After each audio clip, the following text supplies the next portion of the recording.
health and wellness, mental health awareness, suicide prevention, and how these have affected my life. I'm not here on a professional level. I'm here simply telling my story and things that have worked for me, not here to tell you what to do. That is my disclaimer. Not a professional, don't claim to be, not providing advice, but I will be providing links to any of these options. If this is not a video that you wish to see, please exit at this time. I will be doing an intro to give you a little bit of time so that you can exit. But if it is a topic that you wish to listen to and just hear a personal experience about it, I will see y'all in a bit.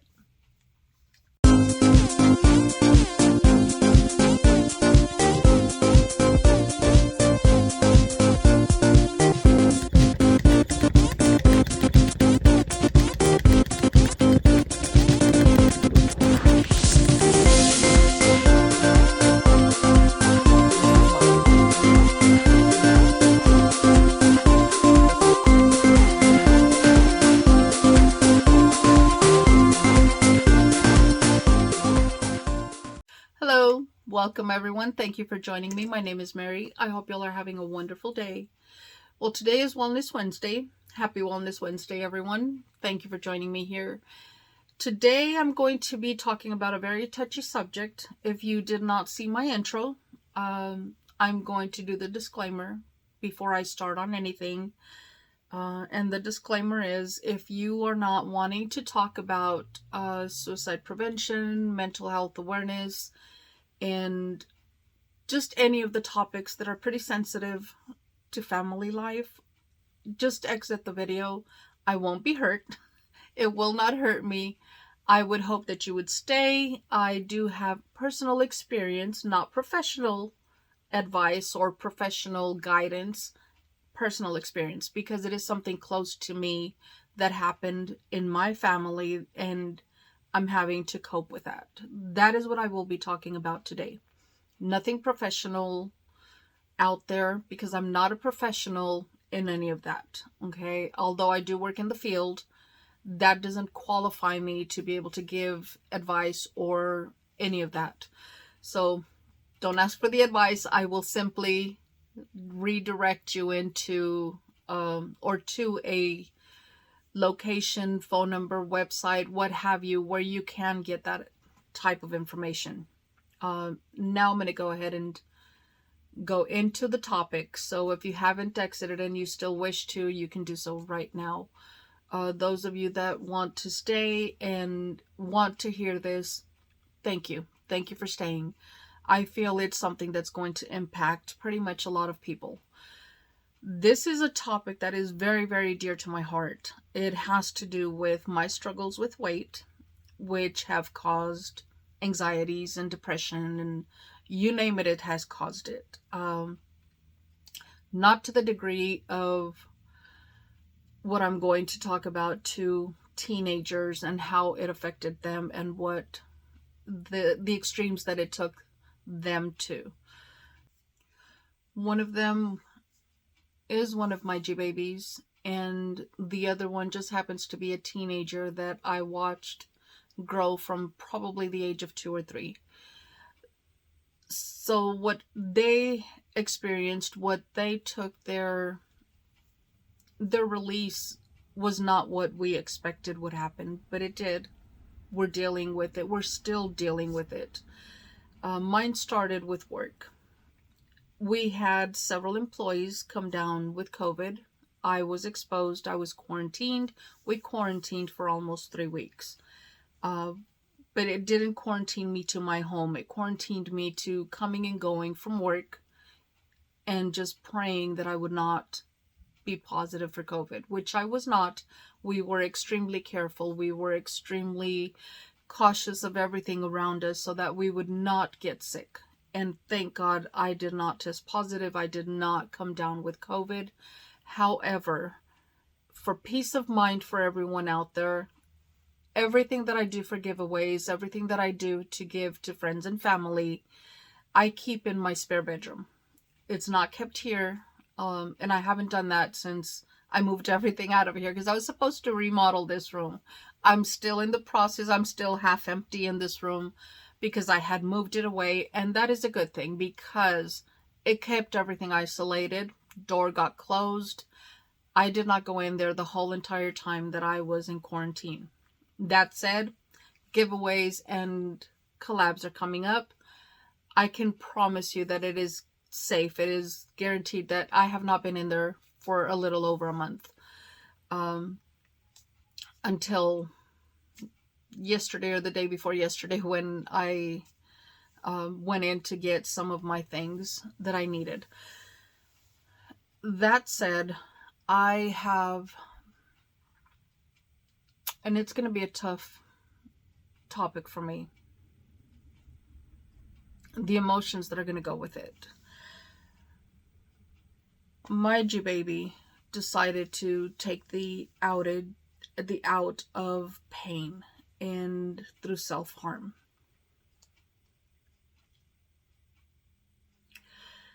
I don't wish it on anybody.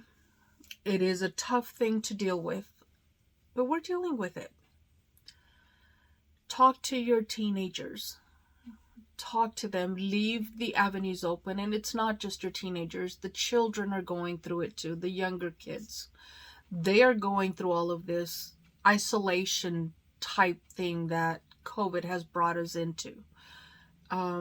Leaving your school, leaving your friends, having to isolate yourself to your home, not being allowed into businesses, having to wear a mask, you name it.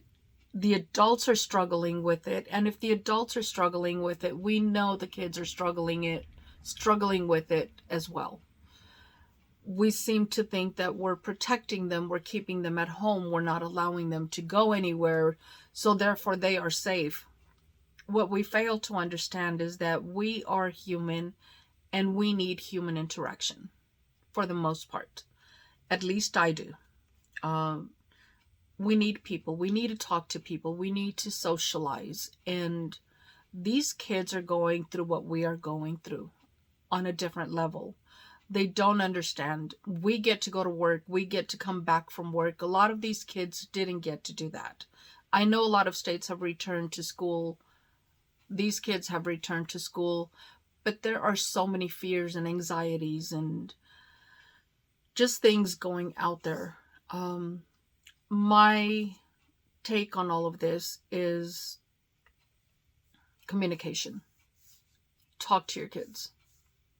Always, always talk to your kids. Have them feel comfortable coming to you no matter what. Because you ultimately are the one that can calm those kids. I mean, grandparents, parents, aunts, uncles, cousins, stay in contact with each other. That's the biggest thing I have learned through all of this process is do not isolate yourself just because society is keeping you isolated due to COVID. There are phones. There are video communication. You can still see people. It's not the same. I'm not saying that it is the same because it is not the same, but it's out there. And a lot of people are not utilizing it. I'm guilty of not having utilized it. So it's difficult. It is really, really difficult. Now I'm going to touch a little bit on bullying. Bullying is not just happening with our kids. Bullying is something that is happening even with adults. Even on this platform, bullying is happening almost on a daily basis. And it's not okay. It's absolutely, definitely not okay. The things that you can tell someone, the things that you can do to someone to cause them to try and take their life, it's not okay.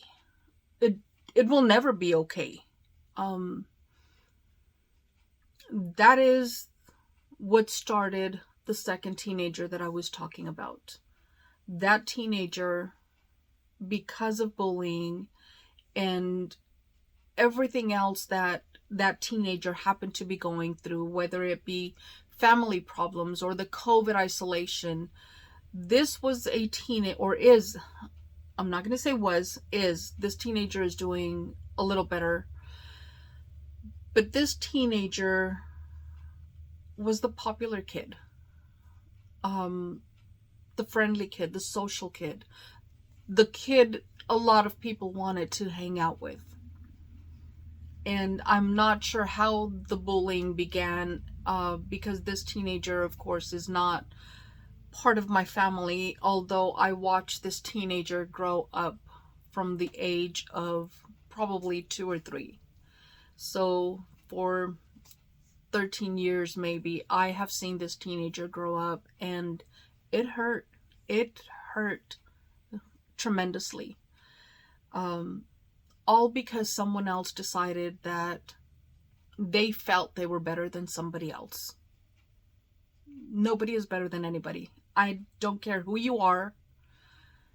Nobody is better than anybody. We are all human. We all bleed red. We all deserve to be respected. We all deserve to have peace in our families, in our lives, in everything that we do.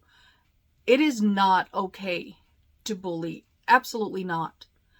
And it happens every single day.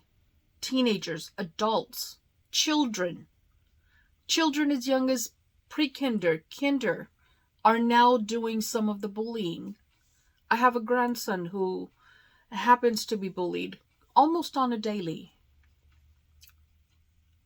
It is not okay. These kids are learning from the adults in their family. They are learning from the older kids in their family, and it's not okay. I know I'm repeating myself with the it's not okay, but it's not. It really isn't. What these two teenagers did during a week or two apart from each other hit really, really hard for me, because it happened right around the time that I was isolated, around the time that I was quarantined. I was not allowed to be around them. I wouldn't have exposed them. Number one, I would not have been irresponsible that way. That was not going to happen. So for me to watch on the sidelines and not be able to do anything about it, not be able to comfort them and hug them and just do all of those things, it was hard. It is hard. But it's not impossible. So again, parents, grandparents, aunts, uncles, cousins, leave the communication open. These kids will reach out if they know they can trust someone, and they will reach out. I have a few books that have helped me through some of this, and I'm going to go ahead and mention them, and maybe they can help you guys through it. I'm trying not to make this video too long. I know it's a tough subject, and it requires many more times, and if need be, if you guys want to hear any more, I will be more than happy to share more of it at a later time. But let me go ahead and give you the book names. Okay, and the books that I am talking about, the main one, the one that helped me deal with all of the issues that I was going through with my son, is the one You Are Not Alone. And You Are Not Alone is a book that touches pretty much on mental health awareness. It touches on crisis situations, how to identify them, how to identify depression, anxiety, isolation, how it can be overcome, antisocial behaviors, how to determine or identify if your child needs help. Okay, and the book that I'm talking about, the book that helped me through all of the things that I was going through with my son, is the book You Are Not Alone. And You Are Not Alone is a book that touches on mental health awareness. It touches on suicide ideations. It touches on how to recognize, how to see the signs of your child becoming depressed, isolated, social isolation, anything like that. It can help you with it. Peer pressure, how to identify if your child is experiencing peer pressure. All of these things are touched in this book. I absolutely recommend this book. That is the only professional advice I can give you, is I just recommend this book from a mother who happened to be going through this. That is how I am recommending it, as a mother who had to deal with this. Another book, and this one is really, really powerful for me, because this one touches on leaning on God, and that is something that I do. I know it's not for everybody, and I'm not imposing religion or anything like that on anybody. This is just my belief. Lean on God and He will take care of things for you. He will only give you as much as you can handle. So when you cannot handle it anymore, then you just kneel and start praying. And that is what I do. That book is Battlefield of the Mind. And this is by Joyce Myers. And unfortunately, I don't have a picture of the other one, the You Are Not Alone, because it is an ebook. So it's in my phone, which I happen to be recording in. And this one, and I'm just going to read a little bit on the back of the book. And it says, it's a war is raging. Your mind is the battlefield. And this one has to do with worrying, doubt, confusion, depression, anger, feelings of condemnation. All of these are attacks on the mind. If you suffer from negative thoughts, take heart. Okay. Then there is, now it's your turn. And it says, gain control over your mind and final freedom and peace. Recognize damaging thoughts and keep them from influencing your life. In other words, think happy thoughts, live happy life. That is my take on it. It's not easy. I can promise you it's not easy, but it is doable. Because I'm still a work in progress, but it is doable. Be patient with yourself. Love yourself, even when you make mistakes. Arm yourself with the Word of God, which is what I do. Praise, prayer. And praise for me is something that is super, super powerful. When I am completely out of words to do prayer, praise gets me through it on a different level. That's just me. Then we have overcoming your mental wildness. And that's just taking control of your bad attitudes and excuses. We all have excuses. We all come up with something, why something will not work, why something will not happen, why. Get over that particular thing and you will find peace. That is how I took over it. That is what I handled. And I live a much more peaceful life than I did 5 years ago.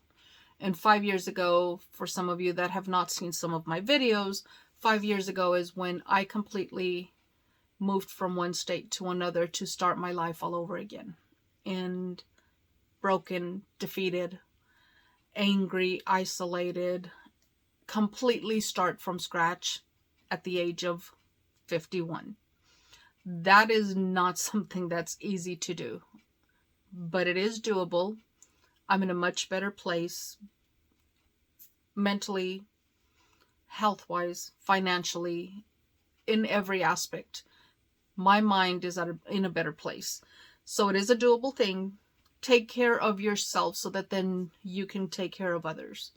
Health and wellness, that is where that comes into play.